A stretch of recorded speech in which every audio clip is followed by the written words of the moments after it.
In the last episode, we spent a couple of weeks exploring the Balearic island of Menorca. We're now in an anchorage at the entrance of Mahon Harbour, poised to sail to the next island. Join us for this sporty sail and come see this stunning island of Majorca.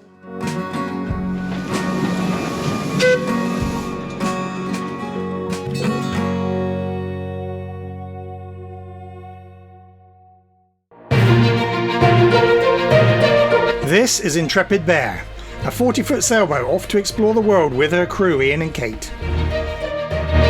Come aboard and let's see what's out there.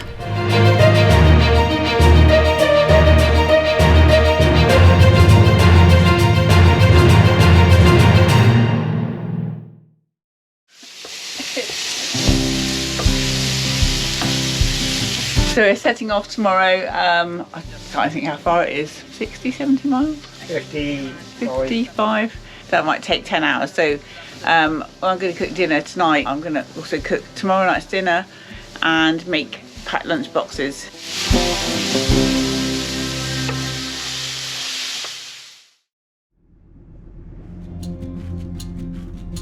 Good morning. It is 10 to 6. It was 5 o'clock when the alarm went off and it was not pleasant. It's still pitch dark at 10 to 6. I mean, I did check sunrise isn't until 10 past 7, so I suppose I should have known it would still be pitch dark, but you kind of get used to the summer where it's light at 4 o'clock. Well, not anymore because it's September. I've set the boat up, then we'll do the checks, start the engine, head out to Majorca.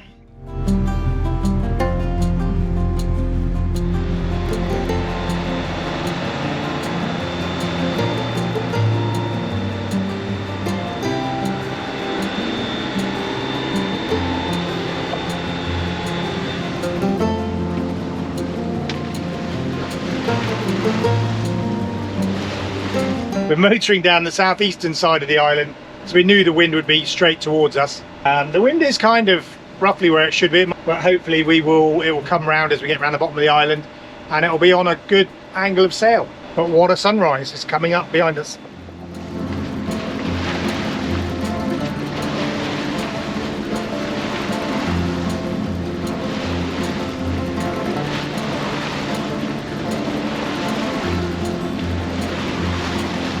I'm not sure how well it'll show up, but we're crossing the patch between the southeastern tip of Menorca and the little island that's off the end, and the water's not that deep. Well, I mean, it's 8 meters, 6.8 under the keel, but you can see the bottom, which it was crystal clear and bright blue when we came up in the daytime last time, but now even first thing in the morning it's not bright blue because the sun's not shining, but you can see the bottom, which is always a bit disconcerting when the med is normally off the scale deep.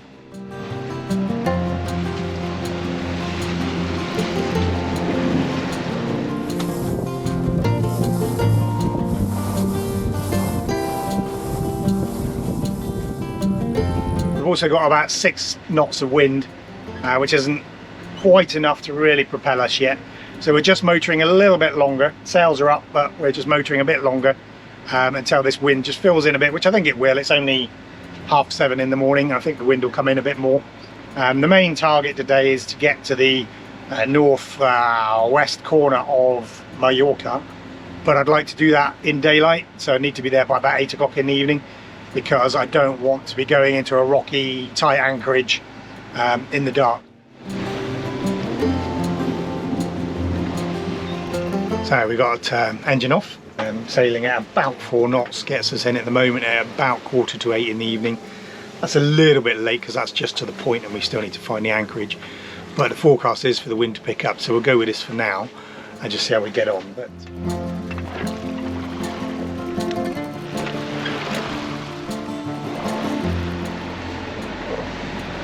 or maybe we won't sail yet. We were down to 2.5 knots with a 2 AM arrival time. That ain't gonna cut it. The wind just dropped away the minute I turned the engine off. Fairly standard.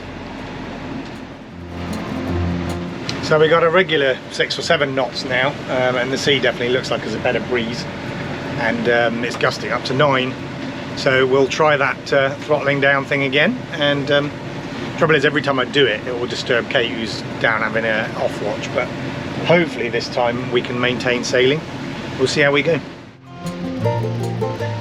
It's a job to know, but she's hovering around 4 knots with a 7 to 8 o'clock PM ETA, and we'll knock the engine off and give it another try.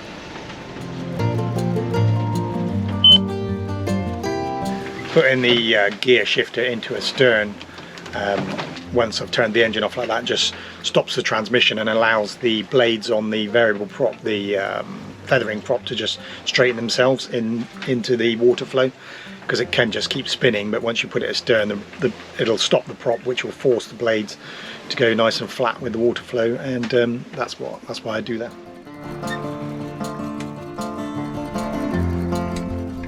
The variable winds did cause some frustration for an hour or so, but then they settled down very nicely.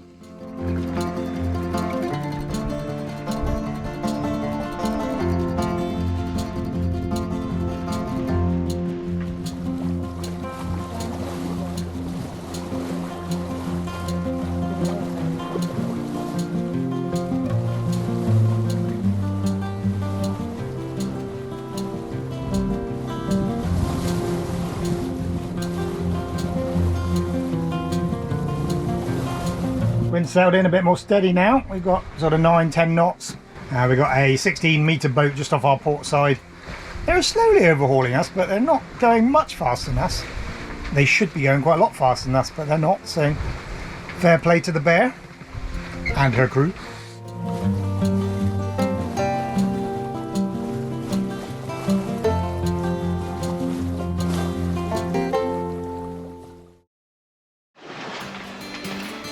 Yeah, that's one of the old British Condor Express type ferries. Maybe it's just me, but how far away that is, and even with binoculars, I just think spotter.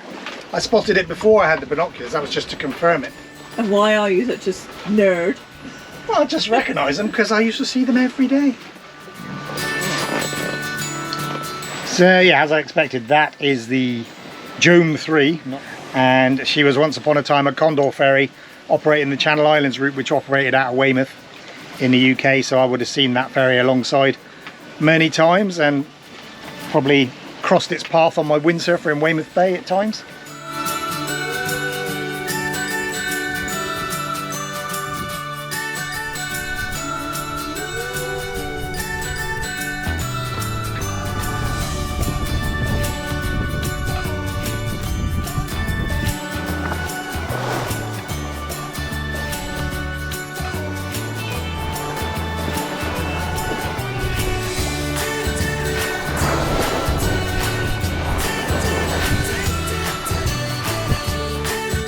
Cruising! Got a couple of hours to go. There's probably another hour once we get round the top, so we should be in by 7 or 8 o'clock at the latest. Might have dinner when we get round the top because it should be flat round there, should be, but we'll see when we get round there. But yeah, we're cruising pretty well now, kind of as forecast, but it took a bit longer to get going than was forecast, but it's nice sailing now.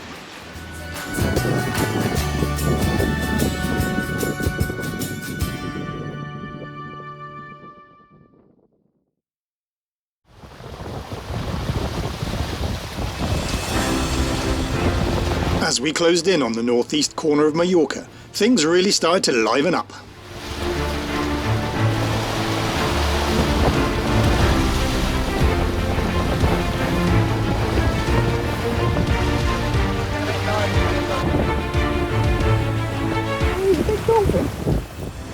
After some research, we reckon this was actually a pilot whale rather than a dolphin, as they are common in these waters.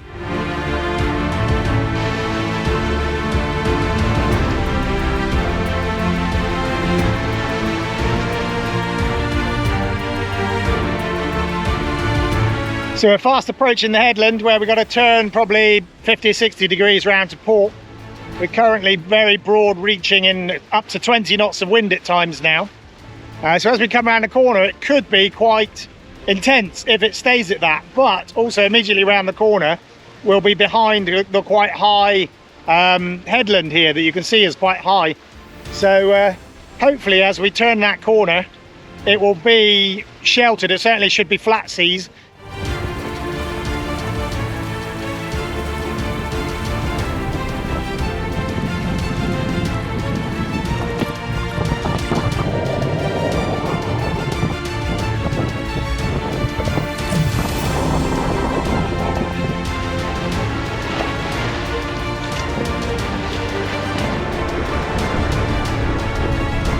All this wind and the waves, she's swinging around quite a bit.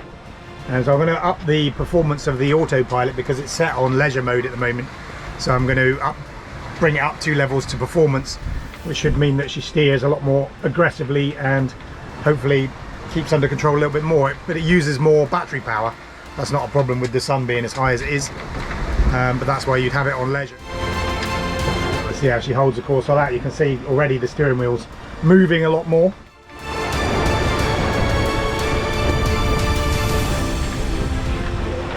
The wind is getting more behind us now, which is annoying because we can't turn any further without jibing because the cliff's right in front of us. Pretty impressive cliffs they are as well, incredible compared to Menorca. They are towering out of the sea. But anyway, there's a risk of an accidental jibe, so I'm going to put a preventer on the main sheet, but that does mean going out on deck on the low side, so I want to put my life jacket on for sure. The boom preventer is a line that's taken from the end of the boom and secured so as to hold the boom in place so that it can't accidentally swing across the boat in what's called an accidental jibe. Part of it is permanently attached to the boom, and that is then connected to a line rigged through the midships cleat and secured back onto a spare winch. Typical! It's going the wrong way around the block.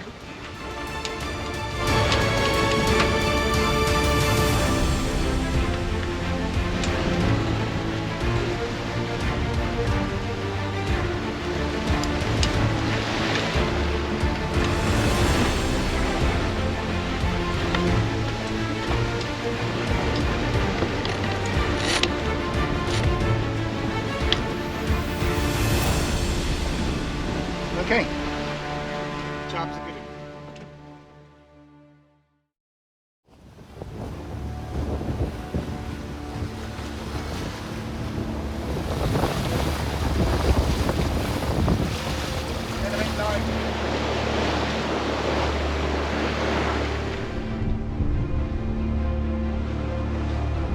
So you've decided to hand steer now?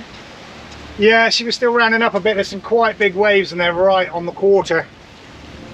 And even a good autopilot, a good human can beat them. But not for as long as an autopilot. An autopilot can do it for hours on end. A human, no matter how good they are, will get worn out fairly quickly. But just to get around the headland here, I can hold a straighter line than the autopilot can. Anticipate the waves. Yeah, you just know what's going to come, and it seems to, you can sort of turn a bit harder than the autopilot seems to want to as well. I think you feel it better when it's picking up the quarter? Yeah, I mean, I can feel that, and I know that I can feel that the boat's, you can see the boat starting to turn quicker than perhaps the autopilot can, and fling the helm harder than the autopilot can. So it's just a question of feeling your arse rising and steering into it. Woo! Silly!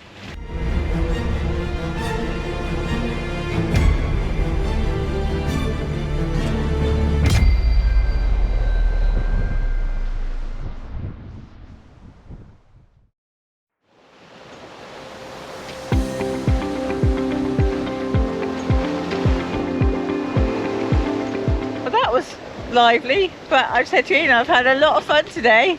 Took a while to get going this morning, but it's been really nice just doing some coastal sailing. Really good winds and being quite fast at the end, but it's nice to be sort of just one bit of land to the other, knowing it's flat around the corner.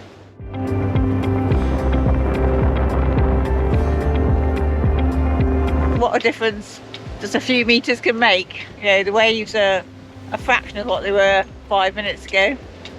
So steaming along the north side of the tip of Majorca now. We're doing 6.5 to 7 knots. Kate is going to get some dinner, which is sort of chili con carne, so it's fairly easy to prepare. I'm going to have it in bowls, not on the table, because it is a bit gusty, as you're not unsurprisingly with these cliffs. You suddenly get a gap in the cliffs and the wind romps up. It can drop down to like 4 knots, and then next thing you know it's 20 knots. So yeah, we're just going to have chili con carne in bowls. So whilst we shouldn't be really surprised, having come round here, the wind is now going onto the nose, onto the beam, dead asternal. It's, like I say, it's to be expected, but it didn't do it until we were just about to try and have dinner, which is typical. Well, that all went a bit crazy, a bit quick. Obviously in the middle of dinner. Wind went right around onto the other side and pushed the main across. Then there was a 30 knot gust from behind. And so we're just taking down the head sail and everything now because the wind was best circling around the boat, which, as I say, coming over these cliffs, it's going to roll over and over. So I'm not surprised. It's just it didn't do it straight away. It just waited until we had our dinner.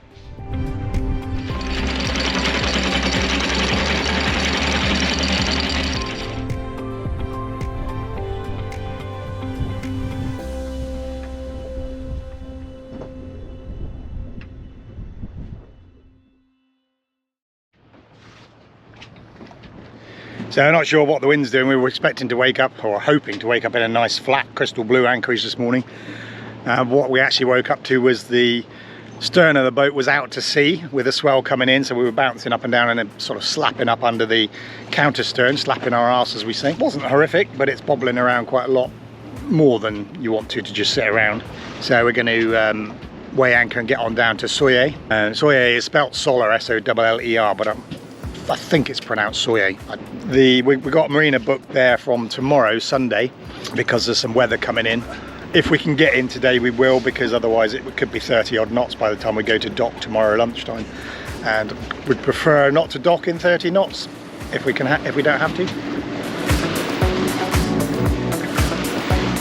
Pretty spectacular. Yeah, see the sun ray coming down the mountain over there. I don't know if it'll show, but the slight haze, sort of mistiness, and the sun just as it's coming up over the mountain there is shining down through the haze. It's pretty cool. It's a pretty spectacular bay, and the actual island here is pretty spectacular.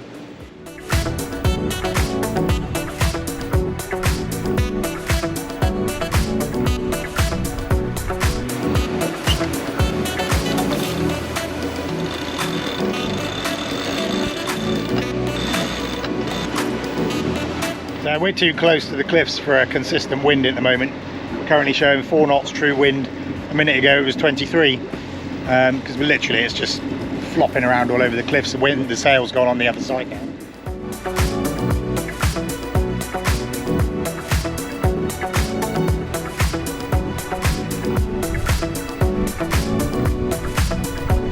Just coming into Soyer, and you wouldn't even believe that there was a harbour around there. From this angle you can hardly see anything at all, but the entrance is there. Just got to trust the chart.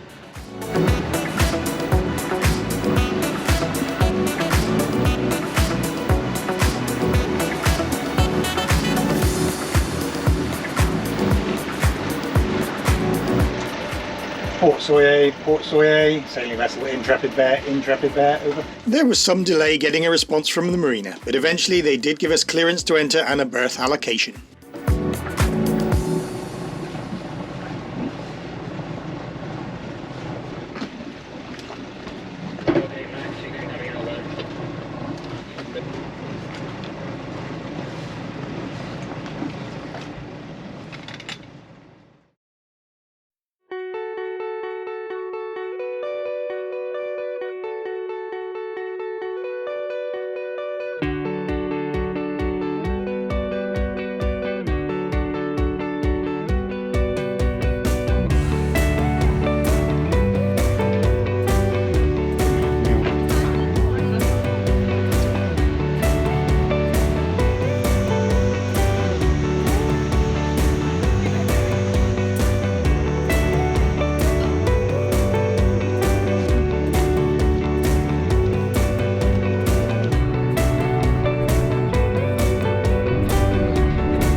Hot wind. The wind is blowing hot. It's like a hairdryer. Yeah, it is like a hairdryer. Port Soyer was a lovely little harbour town, and the marina provided good shelter from winds that reached over 40 knots. We had a fabulous few days there, and before we moved on there was one thing that you have to do when you're in Soyer.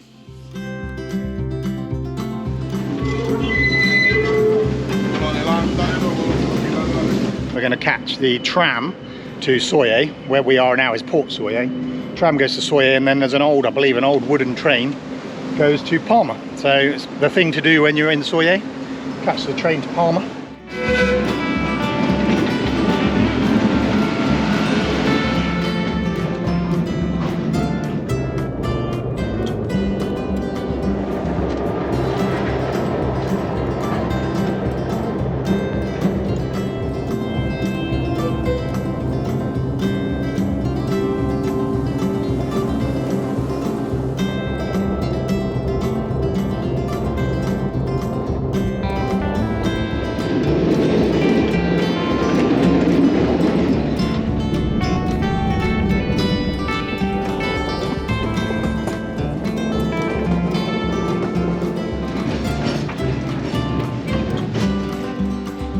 right. And from a classic wooden tram to a classic wooden train.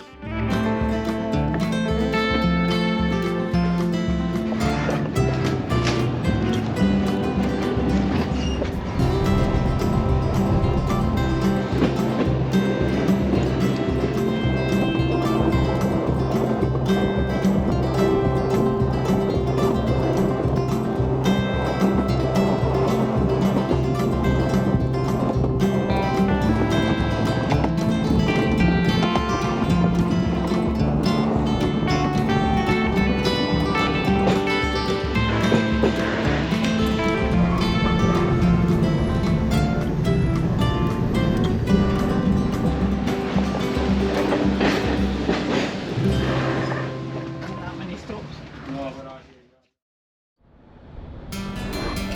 You should probably give him some money. I mean, We were in Majorca's capital, Palma, but only for a few hours, as it had been much more about the trip than the destination. You could easily spend a day or more exploring Palma, but after a quick wander we were back on the train and treated ourselves to lunch back in Suye.